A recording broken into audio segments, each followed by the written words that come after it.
What's up, gentlemen? This is Rising Phoenix Podcast, the podcast about how to rise up after your divorce. I'm your host, Michael Rhodes. Let's get into it. Joining me today is Dr. Shane. Dr. Shane, why don't you just tell us a little bit about yourself? All right, Michael, thank you so much for having me. I'm a double board certified psychiatrist and a sleep medicine doctor. So I work as an integrative psychiatrist at the Amen clinics, where we look at brain imaging and look at other aspects that contribute to mental health issues like hormones, gut health, exercise, sleep, nutrition, as well as meds and supplements as needed. And I also work as a sleep doctor looking at an integrative approach to sleep medicine. So rather than just throwing a medicine at somebody like Ambien, what's causing the sleep disruption is what I really focus on primarily. And then I work as a sports psychiatrist as well. And I work with the US Olympic Committee, the NBA Players Association, the PGA Tour Europe, and I'm on the board for the International Society for Sports Psychiatry, where I work at the interface of mental health, sleep optimization, and performance optimization. Wow, that's fascinating stuff. I honestly didn't realize your resume, for lack of a better word, is so extensive. I'm excited, even more excited to talk to you. So let's talk about let's stick to the basics of good sleep. What are some of the elements, the tips? What are the things that you recommend? Could be five. I don't know how many there are. Whatever. What are those things that you recommend for guys to get a good night's sleep every night consistently? All right. So the first thing to remember is that it's not always right information that we get online, right? So sleep hygiene, for the most part, is worthless and too generalized for us. So what I focus on is understanding that it's not just about the amount of sleep that you get or the quantity, but also the quality and the timing of your sleep. And the research backs all that up as well. So one size definitely does not fit all. If you have a kid, the kid is going to sleep many, many more hours than the average adult needs. Yeah. So it's a quantity, and I think not in terms of sleep hours, but in terms of sleep cycles, each of which is 90 minutes in duration. So most adults, Michael, need around 5 sleep cycles in a 24-hour period, which is 7.5 hours of sleep. Some may need more, some may need less. So there's always variations there. The other thing is sleep quality. And we think about qualitative sleep disruptors like sleep apnea, pain, anxiety, certain meds, anything that disrupts the ratio of the dream sleep and the deep sleep that you're getting, or the REM and the non-REM sleep. And then the timing is critical as well, because some people try and play catch up on the weekends, but essentially you're actually pushing your brain into a new time zone on the weekends, and then you're supposed to go back to a previous time zone on Monday morning. And that can cause major, major health problems as well. That shift work has been designated by the WHO as a probable carcinogen, with direct correlations with breast, prostate, colon cancer, among others. So sleep is not just beneficial, it is essential for life. So just remember, the quantity one size does not fit all. Stick to a fixed timing as much as possible every single day of the week. And you start off by having a fixed wake up time every morning. Consistently. And then you can count backwards and say, well, okay, I know my body needs around 9 hours or 7.5 hours of sleep, assuming there's no qualitative sleep disruptors. And if I like waking up at 7:30 a.m. every day, and I know that I need 7.5 hours of sleep, then I should be asleep at 12 a.m. But then remember, our brains are not light bulbs, right, Michael? They can't just switch on and off. So what's really important is a nice winding down, calming routine, at least an hour before your desired bedtime. So if I want to sleep at 12 a.m., I would expect to start my winding down routine at 11 p.m. It can be anything you want. It can be a warm shower. It can be writing down your to-do list for the next day. It could be prayerful meditation. It could be a breathing technique, like the 3-3-6 breathing technique we teach our military snipers to slow the heart rate down.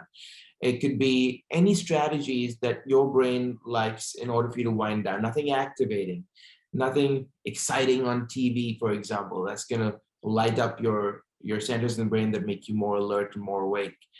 And we have busy lives. So we tend to avoid stuff, push in the background, and occupy all our wakeful hours with our phones or talking to people, distracting ourselves. So the only time our brain has to say, hey, wait a minute, Michael, remember you've been avoiding this all day, is when we're trying to sleep. And that's a big factor there. So just remember, it's a nice calming winding down routine that gets you started. And of course, simple stuff like dimming the lights at night or wearing dark glasses at home if you can't dim the lights. That goes a long way in allowing your natural melatonin levels to rise. Because when I work with people on sleep strategies, the first thing is retraining your brain in terms of what it means to actually sleep properly. And the concepts we need to understand can be very basic. There's a sleep need, and then there's a circadian rhythm. So the sleep need, as we wake up in the morning and go throughout our day, we go longer and longer without a nap, hopefully. And so by the time night comes around, our sleep need has been increasing and increasing and increasing. And in the darkness, our melatonin levels rise. So hopefully the melatonin level rising and its peak has to be in synchronicity with when your sleep need is also at its peak, allowing your brain to fall asleep naturally. And then as we sleep, our sleep thirst is satiated, and then we wake up without a big sleep thirst if we get the right amount of sleep and the right quality of sleep. And in the light, our melatonin levels are suppressed. So hopefully we wake up alert and refreshed. Some people say, I always wake up tired. No, that's not normal. It's never normal to wake up tired or sleepy, and there's a difference. So that's the way I'd start, just by regulating your timing in the morning, winding down before bed. And there's certain medications that affect our sleep negatively as well. We need to look into that. If your partner says you snore and they say they want to suffocate you with a pillow because you disturb their sleep, then maybe you need to be checked for sleep apnea. If it's pain causing issues, that needs to be addressed. If you have, and we can talk about things that sabotage your sleep, but the bedroom environment is also super important, right? A cool environment is always beneficial. Dim lights in the night and then switching them off at bedtime. Not using the TV in your room. And sometimes certain athletes that I work with have flown me out to their big houses and say, okay, what do I need to do, doc, to get my sleep right? And you see a whole bank of flat screen TVs in their bedroom. Like, okay, you're getting paid millions of dollars to perform at your best, be a world-class athlete, and you're sabotaging your own success with these TVs. They got to go out, or you need to switch to one of your other 10 bedrooms that you have. Like, really? Oh, yes, really. You want to get this right, or you don't want to get this right. So those are some basic strategies. And in my book, Peak Sleep Performance for Athletes, it's on Amazon, Kindle, I kind of listed specific strategies, even the temperature, your temperature in the room, the data suggests needs to be between 66 and 69 degrees Fahrenheit. Even little light coming through the window, just little amounts of light can lower your sleep quality by 68%. What kind of blankets and mattresses and pillows are you using? You don't have to spend thousands of dollars on expensive mattresses and pillows. All that needs to be done is that your neck needs to be aligned with your spine, and then you know you're going to get, that's the right pillow and right mattress for you. So yeah, let's talk about some of the things that are detrimental, and then I also do want to cover like supplements and those kinds of things. But let's stick with sort of the opposite of what we just talked about. What are some things that are detrimental to getting a good night's sleep? All right. So the way I think about that is sleep disorders and non-sleep disorders that contribute to disrupted sleep. So sleep disorders might be restless leg syndrome, circadian rhythm disturbances. For example, if you're a night owl and you say, I have insomnia, I can never get to sleep. Well, maybe you're a night owl, and maybe I need to work with you on shifting your sleep rhythms. And we can do that through certain strategies. Sleep apnea is a big one, another sleep disorder. Sometimes people have narcolepsy or excessive sleepiness, which means that their nighttime sleep is disrupted. Sometimes people act out their dreams or sleep talk or sleepwalk. All of those sleep disorders will obviously impact your quality and your quantity of sleep. Right. The non-sleep disorders that can impact your sleep are mental health conditions, ADHD, for example, Michael. So busy brain, always thinking about different things, easily distracted. It's going to be harder for you to fall asleep. Depressive disorders are big as well. There's one category of people with depression who have excessive sleep, another category that stay up and have bad sleep because they're spending all day in bed, and now the brain associates the bed with wakefulness, with misery, with depressive thoughts, and you're actually sabotaging your own sleep that way. So you're training your brain to allow it to stay awake in bed and be miserable. So now your bed becomes a source of misery rather than rest and recovery. Gotcha. Anxiety is a big one as well, Michael. And I think about insomnia not as a lack of sleep, but an excessive wakefulness of the brain, right? And anxiety is danger mode, fight or flight mode. It's incompatible with sleep because sleeping is the most vulnerable thing we do, and anxiety is survival mode. Yeah. So if you're anxious, you have a busy brain, there's no way in the world you're going to be able to fall asleep. And then you start trying. And when we try, what happens? We wake our brains up, right? So then we start sabotaging our own sleep because we're trying so hard to sleep. Yeah. Anxiety is a big one. Even certain meds. I know I'm a psychiatrist and a sleep doc, and I prescribe meds routinely, but I'm always thinking about the kinds of meds that will disrupt your sleep. So if any of our listeners are on antidepressants like Wellbutrin or venlafaxine, Effexor, Prestige, they can sabotage your nighttime sleep. Most antidepressants also contribute to restless leg syndrome. Some antidepressants cause weight gain, increase your risk of sleep apnea. All those things can definitely sabotage your ability to fall asleep and stay asleep at night. PTSD is a big one as well. Not many guys want to talk about PTSD, and for various reasons.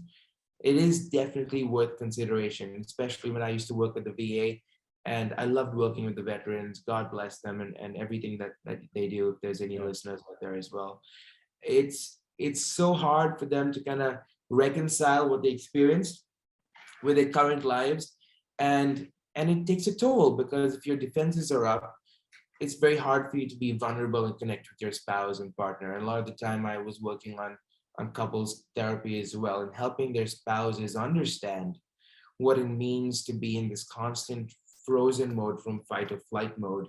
And that is why the defenses are so high, and that's why they have a hard time connecting emotionally. It goes a long way. So those are the mental health issues that sabotage our sleep. The sleep issues that sabotage our sleep. Pain is a big factor as well. Certain health conditions as well. Excessive thyroid production, thyroid hyperthyroidism, a low vitamin D is a big one. Anemia can really sabotage our sleep. Gut health. Gut health is super important because our gut produces 75% of our neurotransmitters. So people think about the gut as a second brain. I call it the first brain. It produces most of your neurotransmitters, and it's 80% of our immune system. So the gut health is crucial. Certain substances, alcohol is a big one that actually sabotages and disrupts our sleep. Now people might say, I feel sleepy. Well, yeah, it's a CNS depressant. So you might be able to fall asleep with alcohol, but it's going to wake you up in the middle of the night because your brain kind of goes through withdrawal between 3 to 5 hours after your last drink. And so when you take the alcohol off the brain receptors, it goes through kind of withdrawal from the CNS depressant activity. In other words, it gets more alert and more activated. And alcohol also makes your muscles more paralyzed, more relaxed. So if you have sleep apnea or mild sleep apnea, it's going to worsen that sleep apnea, and that's going to cause your brain to have fragmented, disrupted sleep as well. So alcohol is just bad news in terms of sleep, and it takes the brain months to recalibrate once someone stops alcohol. Now, I'm not saying everyone should not drink anymore. I mean, I understand we got to live our lives, but if you are drinking, limited to maybe one drink at least 4 hours before your desired bedtime. Gotcha. Of course, other substances like nicotine, caffeine, stimulants, illicit substances can all negatively impact our sleep. And sleep medicines can also impact our sleep negatively. You know that the sleep medications, the longer we use them, and they're only supposed to be used for a very short duration, the longer we use them, the more dependent we become on them, and then the more tolerance develops. So we'll need higher and higher doses. That's one issue there. Yeah. A lot of the sleep medicines available over the counter, like Benadryl and NyQuil, PM, and all that stuff, have antihistamines, which are responsible for making us feel sleepy. But those ones in the long term can actually increase your risk of dementia and worsen restless leg syndrome. Yep. So they're not all that innocent. Okay, those medications can really wreak havoc in the long term with our brains. Sure. And there's certain sleep medicines that also cause weight gain. Many of the sleep medicines like Ambien and Lumesta and all those ones have now a black box warning. One of the good things the FDA did was put a black box warning there on most of those meds, because they can cause you to act out your dreams and sleepwalk and sleep talk. Some people have sexomnia, so they kind of unawares they have sex with their partner while they're asleep, like how you sleep eat or sleepwalk. Right. And then it becomes a legal issue. So there are a few cases where people under the influence of Ambien have done stuff that their girlfriend or wife was not okay with, and now they're having to go to court and kind of like at risk of being in prison. So Sure. all those factors, even hormonal issues, big issues when it comes to sleep. And so one of the first things I do with my patients, Michael, is when I see someone, I go through my checklist. In my book, I call it the pyramid of peak sleep performance. The first level is looking at everything that sabotages your sleep. The blood work, iron, vitamin D, hormones, thyroid, all that kind of stuff. Are you exposed to lead or mercury, arsenic? All those things impact our sleep negatively as well. And then I look at, okay, is there anxiety? Are there medical issues? Are there medications on board that are disrupting their sleep? And once we remove the stuff that sabotages your sleep and we retrain your brain on sleep strategies to help you get the right quality sleep and timing and duration, over 90% of my patients' sleep improves without the need for a medication. And then, of course, I work in not just sleep normalization, but optimization in my athlete population, as well as executives, people who want to perform at their highest level, because we know that sleep is a performance enhancing tool. So why stop there, right? Let's weaponize your sleep, because we know that with sleep disruptions, there can be awful consequences, including the fact that 90% of people with depression have sleep disorders, and vice versa. 20% of people with sleep apnea have depression. Short sleep duration is a major risk factor for suicidal behavior. So those things really can wreak havoc in people's lives, relationships, and helping them bounce back from things like divorce. Man, there's so much to this. I'm almost overwhelmed with how much there is. So I want to talk about a couple of things that sort of came up through this. For me, one of the things I think I want to hit first is tracking. So you talk a lot about the quality of the sleep. How do you track your sleep, and how do you recommend? I have the Halo, the Amazon Band. I've used every device I think there is. Which one do you recommend? Those? Do you like those? Do you use those? How do you track your sleep? If you've bought a sleep tracking device, so be it. Otherwise, if you've not bought a sleeping track device, don't waste your money. So I track my sleep the good old-fashioned way. Sleep diaries. One of the first things every person can do after listening to us today is download a free sleep diary from the AASM website, American Academy of Sleep Medicine. They have a PDF you can download called a sleep diary. And you can also download something called the Stanford Sleepiness Scale for free online. So the sleep diary is useful to say you decide, okay, I'm going to keep to a fixed wake up time every single morning. I'm going to aim for 7.5 hours. I'm counting backwards. And then you start tracking your sleep. So you track your sleep by filling out the sleep diary in the morning, not with thinking, oh, I'm going to look at my watch every 2 minutes before I fall asleep to make sure I do that accurately the next day. No, it's just an estimation. Gotcha. So that's the way you start. Now, sleep diaries will help you understand, okay, wait a minute. I'm having trouble falling asleep or waking up in the middle of the night. And then you can use some of the strategies I'm going to be discussing to kind of correct those issues. And the Stanford sleepiness scale is super simple. You just circle a number in terms of how sleepy you are at different points in the day. Like 9 a.m., you circle how sleepy you are, 12 p.m., 3 p.m., 6 p.m., 9 p.m. And so if you're getting enough sleep, but you're still kind of sleepy at a certain point during the day, that's not normal. And then it might be a sleep qualitative issue. Sleep trackers are notoriously unreliable. It depends on how they calibrate it as well.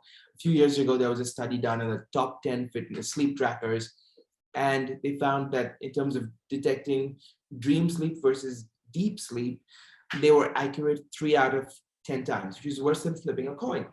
So if it's a rough estimation in terms of total sleep, fine. But in terms of dream versus deep sleep, not that reliable. Interesting. Are there things out there? Well, I mean, so do you, when someone's in, if you go to like a lab, you know, I'm assuming you have like a sleep lab because you talk about brain scans and MRIs. How do you track someone that's a patient and track and see the quality of their sleep? Is it just through the diaries, or do you, like, if it's, I guess, like a study or whatever, like, do you actually look at that through brain scans or? Yeah, so there's a couple of different ways in which you can track someone's sleep quality. Now, first up is correcting the timing and the quantity. And if there is an ongoing issue in terms of feeling sleepy or tired during the day, then we got to dig in further. Is it pain? Is it anxiety? Is it medications? Gotcha. Eliminate those things. And then if I suspect a sleep disorder, insurance companies are not going to just plunk down cash, right? For Yeah. you to get an in-lab sleep study just because you want to track your sleep quality. Right. But if I suspect narcolepsy Mm. or acting out someone's dreams or sleep seizures, which is a thing, or sleep apnea, then I can recommend an in-lab sleep study. Now, again, insurance companies usually say, whoa, if you think it's sleep apnea, just do a home sleep study, which doesn't track your brain waves. Yeah. But if I suspect it's a more serious issue, the in-lab sleep study, the polysomnogram, as we call it, does look at your sleep and your brain waves, and it can tell you when you're in deep sleep, when you're in dream sleep, and how many times your brain woke up, even if you were not aware of the fact that it woke up. So that's a good way.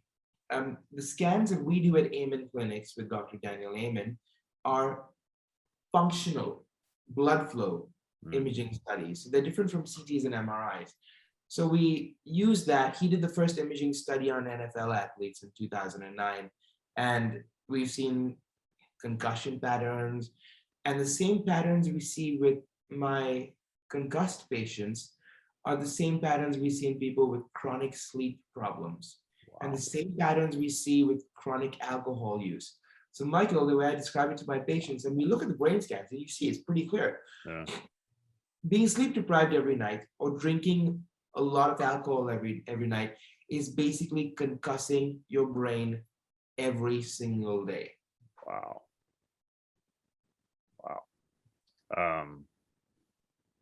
That's fascinating and also a little bit like shocking to me. So we talk a lot about, you know, sort of habits and those kinds of things, but you also mentioned gut health. Yeah. And so what do you recommend for that? Is it probiotic? Is it what kind of things can help with that?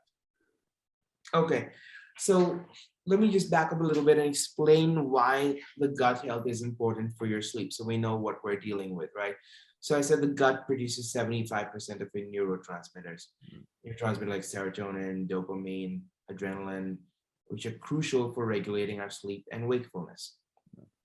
There have been experiments done on rats where they've been diagnosed with narcolepsy or excessive sleepiness or insomnia, and they do fecal transplants on the rats. And then the rats that received the fecal transplants from the narcoleptic rats or the insomnia rats developed narcolepsy or insomnia. Oh, wow.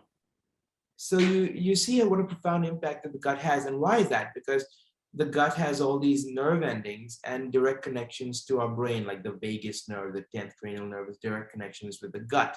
That's one reason. The other reason is the gut has billions, trillions of bacteria, healthy bacteria and fungi. And these bacteria the healthy bacteria produce 4 the top 4 healthy bacteria produced are B vitamins, B for boy, which are crucial for our red blood cell development, for oxygen carrying capacity, and nervous system development and health. So if those bacteria are beaten out, killed off because of food sensitivities or food allergies or processed foods or carbs and sugars, which are toxic to the gut, what happens is that the unhealthy bacteria take over, and then we can't produce our B vitamins, and then the unhealthy bacteria steal the food from the healthy bacteria. Inflammation causes what might be called leaky gut, where you can't absorb the healthy nutrients as well. Unhealthy bacterial gut levels are called dysbiosis. And then the healthy bacteria also need vitamin D. They can't produce their own vitamin D. So if you're not getting enough vitamin D, your sleep will be disrupted. You're also going to have brain fog, anxiety, depression, ADHD symptoms. So that's how our gut impacts our sleep. And the first thing is to make sure that we're eating healthy, natural foods. People say, well, why should I get grass-fed meat? Well, if you look at the fat tissue of animals that are not grass-fed, they have a lot of omega-6 oils in them. Omega-6s increase your cholesterol levels, worsen inflammation. Whereas the grass-fed animals, their meat has omega-3s, which are helpful and healthy to reduce inflammation and reduce your cholesterol levels. So we start off by, first of all, cleaning up our act. You are what you eat. And then if you can also do a food sensitivity test. They're not always reliable, but if something is better than nothing, to see if you need to avoid certain things you might be allergic to or sensitive to. You can always look online for the anti-inflammatory diet or the low histamine diets, both of which are very, very helpful in helping your gut heal. Dr. Gundry speaks about the lectin-free diet, because lectins, is lots of videos on YouTube about how lectins cause leaky gut. Those are natural ways to heal our guts. Just start eating healthy, avoiding processed foods and sugars, and making sure we're not reacting abnormally in terms of food sensitivities or allergies. And then if you have a persistent gut issue, you might want to see a doctor about it. You might want to try probiotics to regulate your healthy gut bacteria. But some people who just go on probiotics just because they're wasting their money, and the probiotics might feed the unhealthy bacteria, which might worsen their gut symptoms. So be careful with that stuff. Even when it comes to supplements, and I'm sure we'll come to supplements for sleep, the dosing and the timing are crucial, right?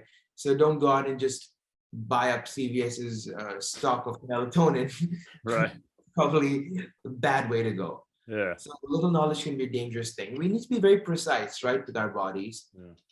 Yeah, agreed. Well, and that leads to the supplements and stuff. That's an excellent segue. There's melatonin, there's Valerian root, there's, I don't even know, all kinds of shit, I'll call it, because I don't know some of it, what it is. So what helps, what doesn't, does any of it work? What do you recommend?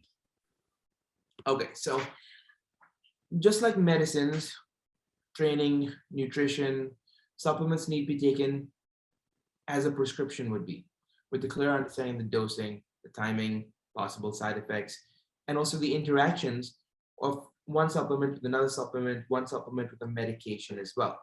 Gotcha.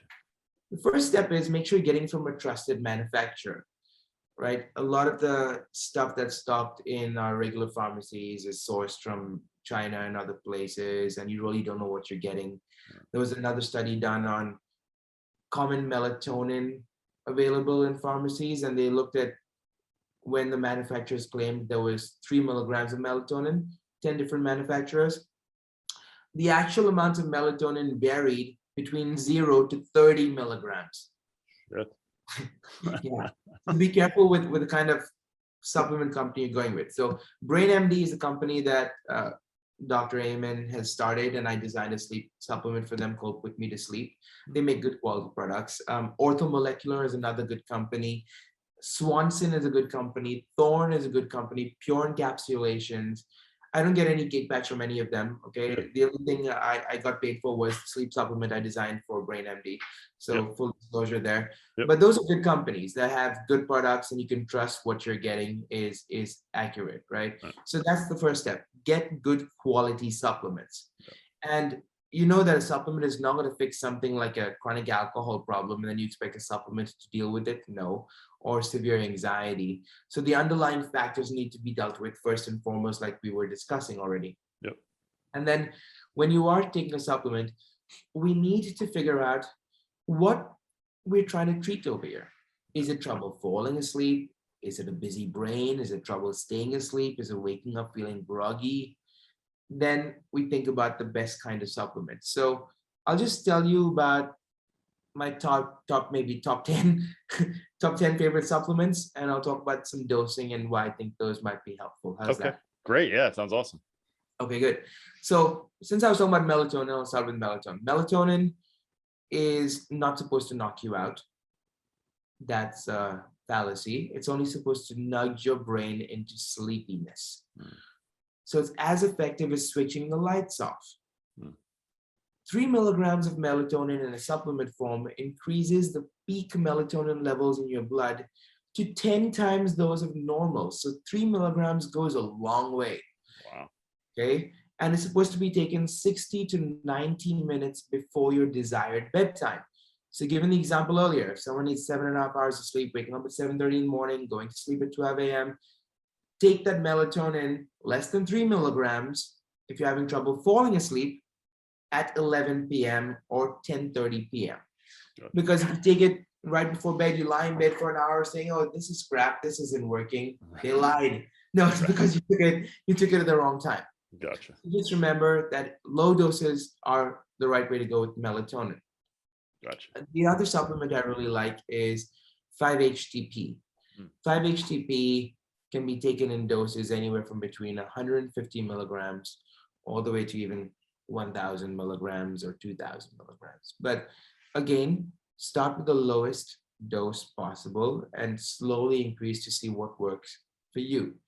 Why is 5-HTP helpful? It's because it converts into serotonin in the brain, the calming neurotransmitter, and it also helps you manufacture melatonin, which is the chief hormone that regulates our sleep and wakeful cycles. So there have been studies to show that 5-HTP is extremely beneficial for insomnia, especially improving sleep quality by increasing dream sleep. Gaba is a good one. I like Gaba, the supplement Gaba, in doses of 250 to 2,000 milligrams. Again, start low, go slow. Gaba is also calming neurotransmitter, so it's helpful in helping you relax and slowly nudging your brain to sleepiness. And people with chronic sleep problems have been found to have GABA levels around 30% below normal in chronic sleep disruption. So it's clearly something that's very helpful for people to take if you are having issues with sleep. L-theanine is a great one. I say between 100 to 300 or even 400 milligrams at night. It mimics slow brain waves that are seen in deep sleep. And it also increases the production of serotonin and GABA, all of which promote sleep and also improve your mood. And it doesn't become addictive over time, which is nice. Vitamin B6, B for boy, is another good supplement. I say doses of 20 to 80 milligrams are beneficial. It's important because it's essential for over 100 different enzymatic reactions in our bodies. And also B6 converts a small amount of an amino acid called tryptophan to niacin or B3 and serotonin, which is calming and relaxing and sleep promoting. Wow. Passion flower is another good supplement I like. Passion flower in doses of between 500 to 1,000 milligrams nightly. It boosts the levels of GABA in the brain and helps your brain slow down, relax, thereby helping you sleep better. And everything I'm speaking about, Michael, there's studies to support the use of these ones, which is why I'm suggesting them. And I know that I've worked with a lot of patients using these supplements. Gotcha. So passion flower helps with anxiety, depression, insomnia, even in women going through menopause. Passion flower It's also beneficial for people who are kind of withdrawing from alcohols. If you stopped alcohol, that's some anxiety. Passion flower is helpful there too. Lemon balm extract is another good one in doses of about 300 milligrams. It's been found to slow your brain down, so it decreases the hypervigilance, tension, anxiety, and insomnia. And it's also beneficial for women in middle ages hitting menopause as well. Lemon balm is also good for hyperactivity in kids. So the same would translate to guys as well. If you're hyperactive, you're busy brain, lemon balm is a good way of calming it down in the right doses. Valerian root is a good one, 400 to 900 milligrams. I don't always recommend it because people usually hate the smell, but it's very beneficial for insomnia, improving sleep quality, helping you fall asleep faster as well. And a good study, a double-blind study, one of the most rigorous studies we have in medicine, showed that valerian was found to yield nights of great quality sleep. For 44% of participants, they said perfect sleep, and improved sleep for 89% of people, which is pretty great. Yeah. And magnesium, I love magnesium. It's one of my go-tos right off the bat because it promotes deep sleep involved in over 300 different reactions in your body. You can take doses of 300 to 500 milligrams. Avoid the magnesium hydroxide form because that can cause you to have diarrhea, and then your sleep will be disrupted and say, Shane, you give me bad information. Magnesium citrate, magnesium glycinate, magnesium threonate, all good magnesiums that don't really have the effect of the diarrhea. There, chamomile tea is good. Green tea has a lot of caffeine, so avoid green tea at night, but chamomile tea is good. You can take 1, 2, 3, or even 4 cups. Gotcha. Not 4 cups because you probably have to pee in the middle of the night, and then your sleep is going to be And ashwagandha, I really like ashwagandha. I've been prescribing it a lot in the last 6 months, especially with these crazy situations with lockdowns and working from home and losing your jobs. Sure. And people are dealing with a lot of anxiety and sleep disruption. So ashwagandha has been my go-to. It helps your adrenal glands, helps you deal with stress, calms the busy brain down, and allows you to sleep naturally really, really well. Rhodiola is good. Some benefits in terms of restless leg syndrome as well, rhodiola. And those are the top ones. I know people always ask me about THC, marijuana, CBD. Sure. CBD, of course, any amount of CBD will have a small amount of THC. So if you're being drug tested or if you're an athlete, best to avoid it. And in general, I'm not a big fan of CBD because it's more like a carpet bomb versus a precision strike, right? It's so generalized. Just there's way more effective supplements out there than CBD. And the doses you need of CBD, 25, 50 milligrams, maybe higher. At that point, it gets super expensive as well. Yeah. Yeah, I have guys that believe in CBD pretty just in general, I think for more anxiety stuff, but certainly for sleep too. But I never found much benefit in it. But it's interesting that you brought up THC. What is your thoughts on that in terms of sleep? How does it affect it? Is it bad, good? Does it help, hurt? Yeah. Now, as you said, I just want to reiterate your point regarding CBD. For some people it works, some people it doesn't work. And it goes back to the individualized sleep protocols that I lay out for patients, right? One size does not fit all, as I said at the beginning of this conversation with you. Yep. And so THC, well, there's different strains, different forms, all sorts of flavors out there, more flavors than Baskin Robbins now. True. And indica, the bottom line is indica helps you sleep, calming, relaxing. Sativa helps you get more alert and so avoid sativa at nighttime. Indica, if you are using it, indica will help promote your sleep. In the long term, you might need more and more amounts, and then you start having diminishing returns through use of THC. So just keep that in mind. Is it really helping the underlying problem, or is it just putting a Band-Aid on a festering wound? Yeah, good point. So in terms of these supplements, how do you recommend going about consuming them? Do you try one and add? Do you use like kitchen sink and then sort of eliminate? Like what's your recommendation there? Okay, so if you're having trouble falling asleep, do the basic stuff that are laid out in the book, or winding down before bed, Yeah. calming, meditating, all that good stuff. If you have trouble falling asleep with looking at underlying factors and doing that, a helpful supplement might be melatonin, 5-HTP, Gaba, L-theanine, or some combination of those. Like the sleep supplement, Put Me to Sleep, that I designed for my boss, Dr. Amen. It has the right amounts, the right doses of magnesium, B6, Gaba, L-theanine, low dose melatonin, and 5-HTP. Because Nice. I don't want someone to be knocked out and then wake up feeling miserable. Right. No, Yeah. I mean, the cure cannot be worse than the issue. Yeah. So it helps to regulate your deep and your dream sleep. So if you feel like you're wanting to stay asleep better, then I'd say Valerian is a good one, Gaba is a good one, Ashwagandha is a good one as well. So usually some combination.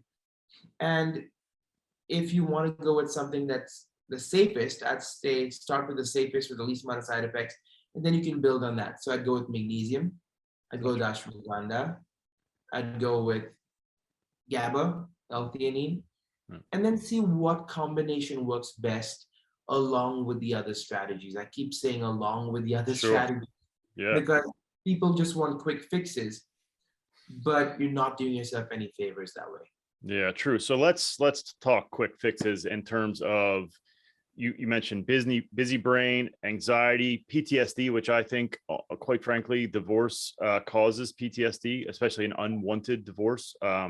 You know, I know for me in the beginning, it was my life was destroyed. Sleep was foreign. Like I couldn't think straight. I was just miserable. And so in those kinds of moments, you know, from various levels of severity, you know, sort of busy brain to anxiety to actual like traumatic stress disorder. How do you tackle that? To just, the guy just wants to sleep. I mean, I've seen messages. I run a couple of support groups for divorced men, and I see messages like, I just want a good night's sleep. Like I haven't had a good night's sleep in 10 months. You know, I can only sleep a few hours. Like, what would you do with that particular man? How would you get him to start getting some healthy sleep? Make sure that your doctor isn't prescribing you meds that are actually sabotaging your sleep. So most of my work involves having people reduce the medications or switching to better medications.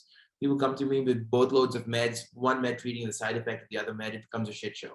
So that's the first step, okay? Kind of like asking a doctor or looking up these medications that you might be on and seeing which ones might be contributing to the sleep issue.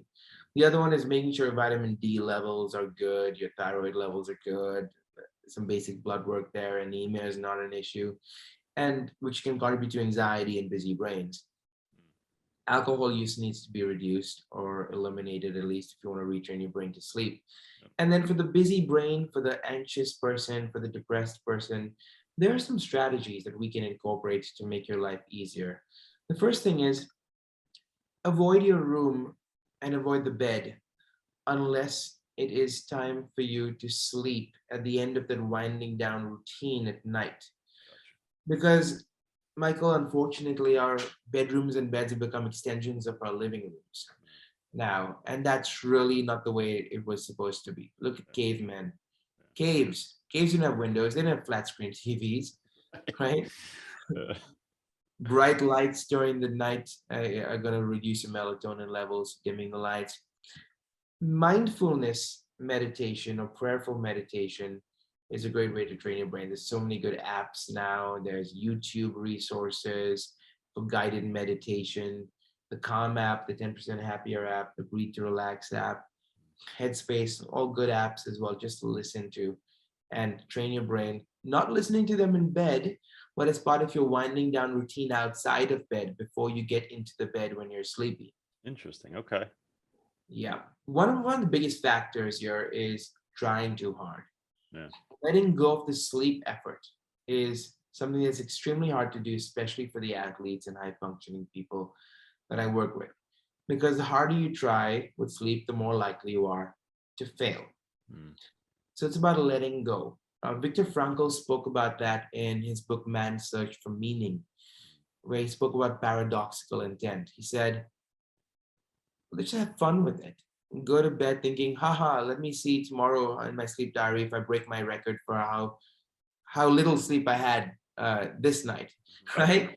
So your entire effort, the anxiety dissipates there, and you're actually going to end up sleeping much better. So stop trying so hard. Trying to sleep is the worst way to stay awake. Paradoxical intent. Shift your focus away from anxiety into relaxation. Become aware of what triggers your sleep effort or trying too hard. So excessive concern about sleep or worrying before bed. Oh no, it's not going to be one of those nights. There you go. The sleep is going to be messed up. So just look at sleep as your mini vacation. And that mini vacation starts during your winding down routine. This is my time. This is my mini vacation. I'm going off in dreamland. This is going to set me up for a successful day tomorrow. And if it's a shitty night, no problem. It's just one night. I've dealt with crappy sleep for months. So what's another night? I want that fear, the worry, the anxiety to dissipate. For people who catastrophize and worry, you can have some thought exercises you practice. For example, probabilities. Asking yourself, what's the probability that what I'm scared of, in this case, lack of sleep impacting your work, you might be fired from your job, what's the probability of that actually happening? If the probability is low, you say, okay, what are the more likely outcomes? Another thought strategy is usefulness of thoughts. You can ask yourself questions like, by my believing this thought, what's the effect on my sleep? What will be the effect on my sleep if I take a different approach to the situation? How useful is it for me to be focusing on this thought? So in my psychiatry practice, I teach my patients the chump versus the champ exercise. So we all have voices in our heads, like the chump who beats us down, makes us feel bad, and the champ. And so I say, okay, let's have fun with this. I mean, sleep is not supposed to be serious business. And we need to learn and grow and say, great, I effed up there, no problem. I'm going to get back on my feet and make it a better day tomorrow. Fine, I'm going to take this learning opportunity. So the chump versus the champ exercise. If there's any negative thought, be it a depressive thought or catastrophic thought, ask yourself, first of all, okay, let me see if it's me or if it's the chump trying to talk me down. So ask yourself, does this thought hurt me or help me? Does it sabotage or save me? Does it help me achieve my stated goals, or does it make me feel stuck and miserable? If it makes you feel stuck and miserable, it sabotages rather than saves. If it hurts you rather than helps, congratulations, you've identified the chump. And you can say out loud, you can say, shut up, chump. Don't dwell on the thoughts. But if you do have anyone else living in your home, please let them know you're practicing this out loud. Otherwise, you might get into trouble, okay? I got you. I think okay, so here, sorry, I got a little distracted because it's excellent strategy, and I was thinking about employing it myself. I do a version of it. I actually named my guy, his name's John, for whatever reason. He's a prick, and I've learned lately to tell him to fuck off. So I want to talk about so you know, there's a guy, he's distraught, he's taken some steps, he's went through the sort of the routine of winding down, he's got blackout curtains, and he's trying these things, and there's a night, or maybe he's just starting this, and he's like, fuck, I can't sleep. What's his strategy? Does he get out of bed immediately? What does he do? What do you recommend in those moments? Okay, so first of all, remember, focus on the process. You are retraining your brain. How long did it take you to learn how to walk, or to talk, or to read, or to write?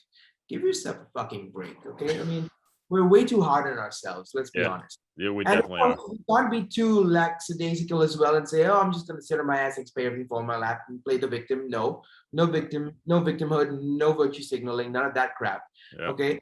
But at the same time, say, okay, I'm going to trust the process and let the outcomes take care of themselves. If you can't fall asleep in the middle of the night, and you wake up and you're tossing and turning, first of all, do not look at your watch. Do not look at the clock. Do not look at your phone. Because then you're going to go into worry mode. Oh no, it's been 1 hour. Forget that. Yeah. So if you wake up and tossing and turning and you feel like you haven't been sleeping as an estimation for maybe 20 minutes or so, get out of bed. Because if you lie there trying and trying, again, you're retraining your brain to associate the bed with wakefulness and worry and trying. Gotcha. So get out of bed, go to a comfortable cubby in the dark, and do the same kind of winding down stuff you did before you went to bed that night. And then when you're feeling sleepy, then you get back into bed and keep your wake up time the same wake up time, and avoid napping the next day.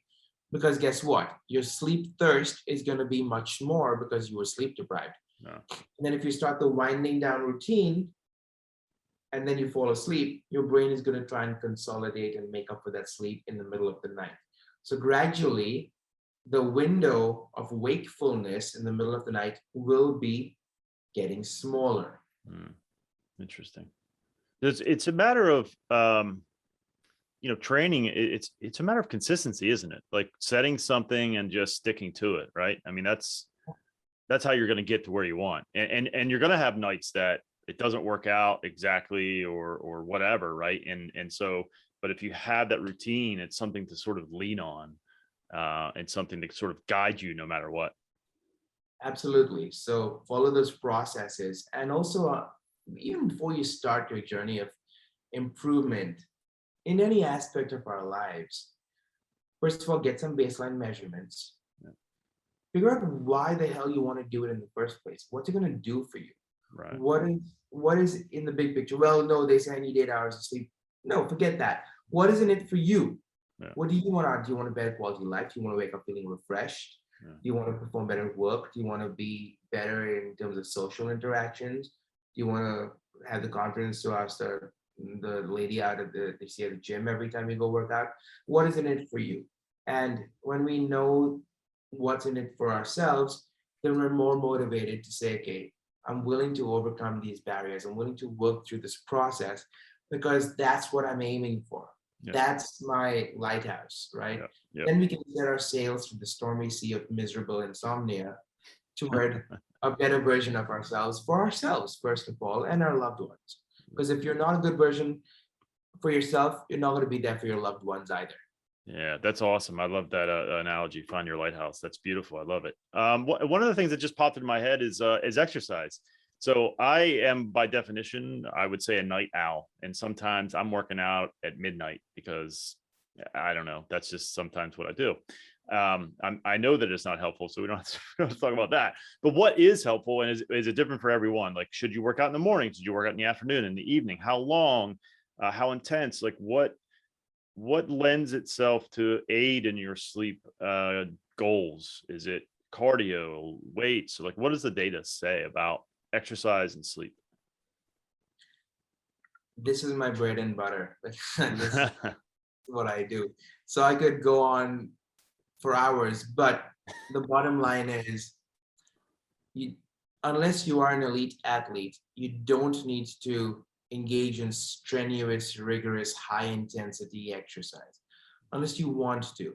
The data suggests that in terms of sleep as well as longevity, moderate intensity aerobic and combination of weight training, moderate intensity exercise most days of the week is more beneficial than maximum doses of antidepressants for your health, for your mental health, first of all, boosting endorphins, dopamine, serotonin, adrenaline naturally.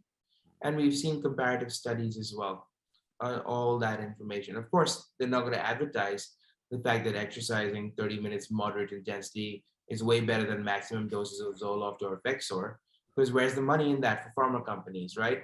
Very true.